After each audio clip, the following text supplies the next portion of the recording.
కానీ దేవుని వాక్యం సెలవిస్తుంది, లేయా ద్వేషించబడుట దేవుడు చూశాడు.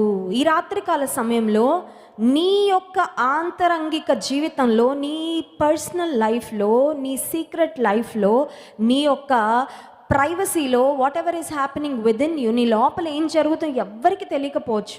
నీ నలుగుడు ఎవరికి తెలియకపోవచ్చు, నీ వేదన ఎవరికి తెలియకపోవచ్చు, నిన్ను ఎవరు ఎందుకు ద్వేషిస్తున్నారో నీకే అర్థం కాకపోవచ్చు.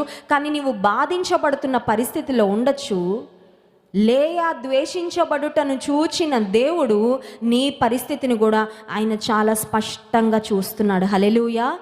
And God didn't say I want to do nothing about it. Leah ద్వేషించబడ్డా నేను చూస్తున్నాను, ఎందుకంటే నేను సర్వశక్తిమంతుడైన దేవుణ్ణి, అన్ని కాలాల్లో అన్ని సమయాల్లో ఉండేవాడిని, అందరి పరిస్థితులు చూసేవాడిని. కానీ లేయాకు నేను ఏం చేయలేను అని దేవుడు మౌనంగా లేడండి. హల్లెలూయా. మన దేవుడు మౌనంగా ఉండేవాడు కాదు, ఆయన చూసేవాడు, ఆయన కార్యాలు చేసేవాడు కూడా. And God did something to ease her pain. అక్కడ ఎంకరేజ్మెంట్ ఏంటంటే, ప్రోత్సాహకరమైన విషయం ఏంటంటే, లేయా ద్వేషించబడడం దేవుడు చూసి లేయా బాధను తగ్గించాలనుకున్నాడు, లేయా ముఖంలో ఒక చిరునవ్వు పెట్టాలనుకున్నాడండి. Hallelujah. God wanted to ease her pain. Leah యొక్క బాధను స్వంత చెల్లి అర్థం చేసుకోలేకపోతుంది, స్వంత భర్త అర్థం చేసుకోలేకపోతున్నాడు, స్వంత తల్లిదండ్రులు అర్థం చేసుకోలేకపోతున్నారు, ఎక్కడికి వెళ్ళి చెప్పుకోవాలో తెలీదు. కానీ అన్నీ అర్థం చేసుకునే దేవుడు మాత్రం ఆమెను చూశాడు, ఆమెను అర్థం చేసుకున్నాడు.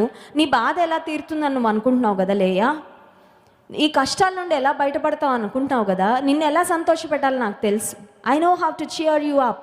నేను ఎలా సంతోషపెట్టాలి నాకు తెలుసని లేయా ద్వేషించబడుట యెహోవా చూచి ఆమె గర్భము తెరిచెను. గాడ్ ఓపెన్ హర్ ఊమ్. గర్భఫలము యెహోవా ఇచ్చు బహుమానమే.